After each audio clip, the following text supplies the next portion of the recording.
نحمدہ ونصلی ونسلم علی رسولہ الکریم۔ ترکی کے حالیہ انتخابات پہ عالم اسلام کی نظریں تھیں، پاکستانیوں کی نظریں تھیں، اور رجب طیب اردوغان کو اور ان کی جماعت کو وہاں شاندار جو کامیابی ملی ہے، اس پہ عالم اسلام میں ایک مسرت اور خوشی کی لہر دوڑی ہے۔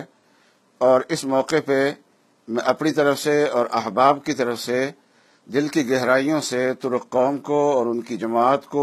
مبارکباد پیش کرتا ہوں۔ اور ویسے تو ہر ملک کے انتخابات اپنی جگہ پر ہوتے ہیں، لیکن ترکی کے انتخابات پہ پاکستانیوں کی اور عالم اسلام کی نظریں اس وجہ سے ہیں کہ ترکی عالم اسلام کا قائد تھا، خلافت کا مرکز تھا۔ پھر خلافت کے سقوط کے بعد ترکی سے اسلامی شناخت کو ختم کرنے کی کوشش کی گئی، وہاں کے آئین کو مکمل طور پہ سیکولر بنایا گیا، اور اس سیکولر آئین کے تحت رہتے ہوئے دین کو اجاگر کرنا یہ مشکل کام تھا۔ لیکن رجب اردوغان کی یہ خوبی ہے کہ جہاں اس نے وہاں کی معاشی اصلاحات کی اور وہاں کی کرنسی کو بہتر کیا اور وہاں ملک کو اس نے ترقی دی اور ترقی کے بام عروج پہ اس کو لے کے چلے گئے، وہاں اسلامی شناخت کو بھی اس نے اسی آئین کے تحت رہتے ہوئے اجاگر کیا ہے۔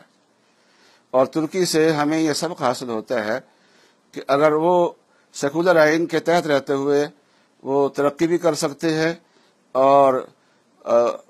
اسلامی شناخت اجاگر بھی کر سکتے ہیں، گو یہ کافی نہیں ہے،